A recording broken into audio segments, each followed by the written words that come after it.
Okay, this is the reciprocating saw. So we'll just have a look at there's two different types of blades you can get. This one here is for cutting metal and other hard materials. So to put it in, there's just a wee switch. Push it down, put the blade in, and then let it go. It seems to click into place. Other brands will have other ways of releasing that blade. Now we're going to cut out a dwang. These are excellent machines for demolition. So what we're going to do is cut a dwang out.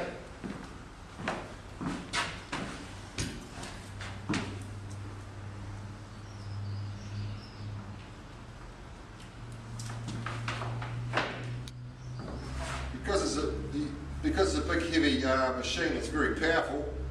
Make sure you've got a good balance and good hold on it. There's two places to hold it, one at that end and then one on the trigger. Okay, and again, the trigger can't be depressed until the safety.